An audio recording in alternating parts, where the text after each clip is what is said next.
పార్వతీదేవి యొక్క ఆ దివ్య జనన గాథను కూడా స్మరించడం జరుగుతుంది. ఇక్కడ కొన్ని అంశములు మనం గమనించుకోవాలి.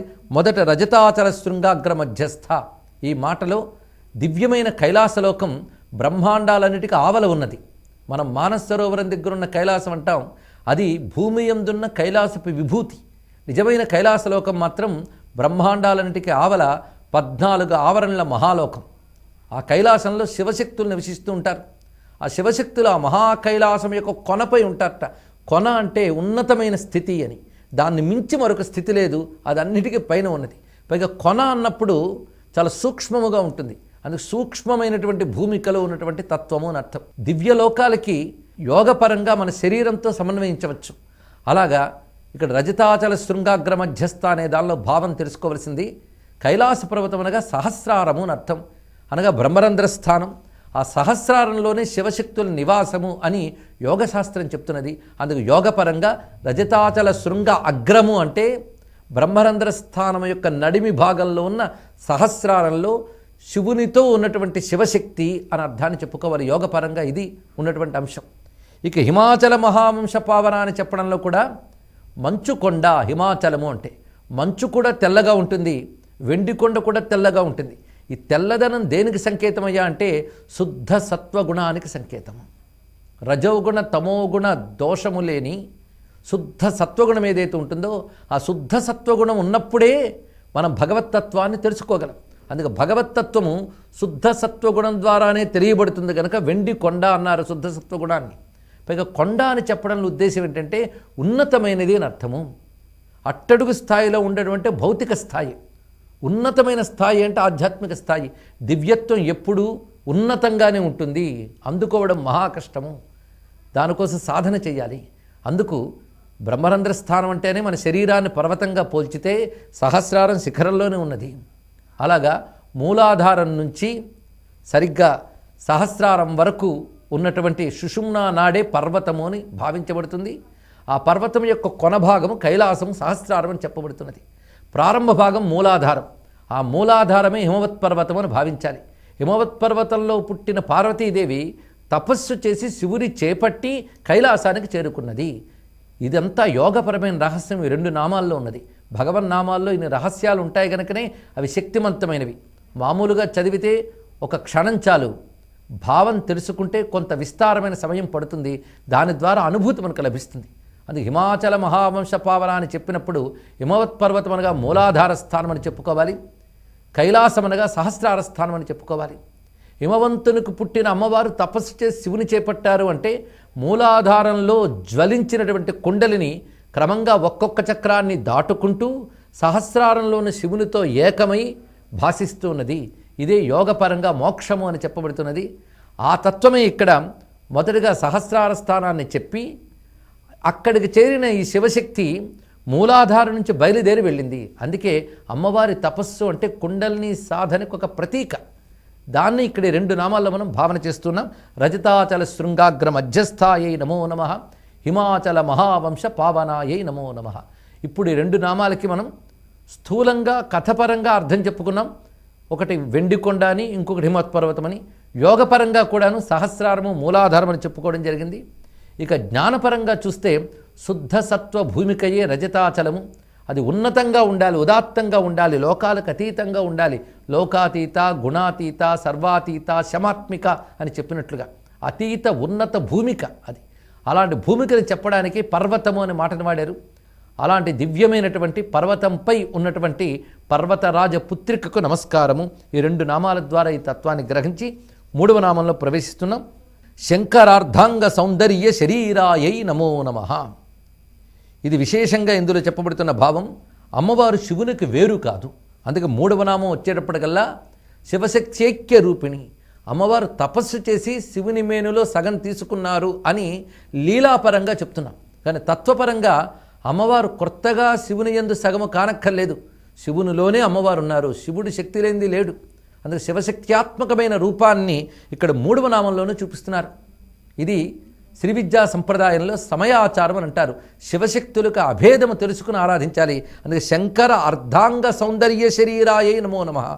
శివుని యొక్క శరీరంలో సగము అమ్మ శరీరమే, ఆ సగము మహాసౌందర్యంతో ప్రకాశిస్తున్నది.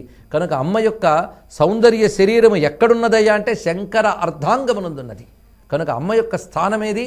హిమవత్పర్వతం పుట్టుక స్థానం, మెట్టినింటి స్థానం కైలాస పర్వతం, ఇంకొక స్థానం శివుని యొక్క శరీరం. ఆ కైలాస పర్వతంపై ఉన్న శివునికి అవిభాజ్యముగా అంటే విడదీయరాని శక్తిగా ఆయనతో కలిసి ఉంది ఆ తల్లి. అందుకే శివశక్తులు కేవలం ఆది దంపతులను మాత్రమే కాదు, ఏకస్వరూపులు, రెండుగా కనబడుతున్న ఒకే రూపమని చెప్పడమే అర్ధనారీశ్వర తత్వంలో ఉన్న అద్భుతమైన అంశం అది. మొత్తం ప్రపంచంలో ఎక్కడా కానరాని ఒక ఉదాత్త భూమిక, ఒక ఉదాత్త జ్ఞానం అర్ధనారీశ్వర తత్వంలో కనబడుతుంది. అదే శంకరార్ధాంగ సౌందర్య శరీరాయై నమో నమః. శివునికి అనేక పేర్లు ఉండొచ్చు, కానీ ఇక్కడ శంకర అని చెప్పడంలో విశేషం ఉన్నది. శివుడు శంకరుడు అంటే లోకానికి క్షేమం కలిగిస్తున్నాడు, శుభం కలిగిస్తున్నాడు, శాంతిని కలిగిస్తున్నాడు. అందుకే శంకర అనే మాట అంటేనే మనకు శుభము శాంతి కలిగించువాడని భావం వస్తున్నది. అయితే ఆయన శుభము శాంతి ఎప్పుడు కలిగిస్తున్నాడు? శక్తి ఉంటేనే ఇవన్నీ కలిగిస్తున్నాడు. శివశక్త్యాయుక్తో యది భవతి శక్త ప్రభవితం అని సౌందర్యలహరిలో చెప్పినట్లుగా శివుడి శక్తి సహితుడే శంకరుడు అవుతున్నాడు. అందుకే అమ్మవారు అయ్యవారి మేనిలో సగభాగం ఉండడం చేత అని శంకరుడయ్యాడు. ఆ మాట ఇక్కడ శంకర చెప్పడంలో ఉన్న ఔచిత్యం. ఈ విధంగా శివశక్త్యాత్మక స్వరూపాన్ని భావన చేస్తూ ఇక ఆ తర్వాత నాము అమ్మవారి యొక్క విగ్రహం ఎలా ఉన్నది అంటే లసన్ మరకత స్వచ్ఛ విగ్రహాయై నమో నమః. ఇక్కడ నమః అని కాకుండా నమో నమః అని ప్రతి నామానికి 2 నమస్కారాలు కనబడుతున్నాయి. ఈ 2 నమస్కారాల విశేషం ఏమిటి అంటే వేదంలో నమస్కార ప్రాధాన్యం చెప్తూ 2 మార్లు నమస్కరించడం అనేది భక్తి యొక్క ప్రగాఢత్వాన్ని చెప్తుంది అన్నారు. ఇక్కడ బాగా ఉన్నత స్థాయిలో భక్తి ఉన్నప్పుడు, భక్తి ముప్పిరిగొన్నప్పుడు అది ద్విరుక్తమవుతుందట, పునరుక్తి అప్పుడు వస్తుంది. సాధారణంగా వ్యాకరణ శాస్త్రరీత్యా ఒక శబ్దం 2 మార్లు వస్తే పునరుక్తి అదొక దోషం అంటారు. కానీ భక్తిలో పునరుక్తి గొప్పది. అది మాటిమాటికి భక్తి యొక్క గొప్పతనాన్ని చెప్తుంది, ఆ భావన యొక్క తీవ్రతని తెలియజేస్తుంది. అందుకే నమో నమః అంటే నమస్కారము నమస్కారము అని చెప్పేటప్పుడు అది ప్రేమను తెలియజేస్తుంది. సాధారణంగా పిల్లడు పరిగెడుతూ ఉంటే తల్లి ఉంటుంది జాగ్రత్త జాగ్రత్త అంటుంది. జాగ్రత్త అని ఒక్క మారు అంటే చాలు, జాగ్రత్త జాగ్రత్త అని 2 మార్లు ఎందుకు అనాలి? ఆ సమయంలో వ్యాకరణాలు చూడరు. అది ఒక ప్రేమ యొక్క ఆధిక్యం చేత తల్లి మాట అంటుంది. అలాగే నమో నమః అన్న మాట కూడా ఆ నమస్కారం యొక్క గొప్పతనం, హృదయంలో ఉన్న భక్తి యొక్క గొప్పతనాన్ని తెలియజేస్తుంది. పైగా 2 నమస్కారాలకు భావం చెప్పుకోవచ్చు.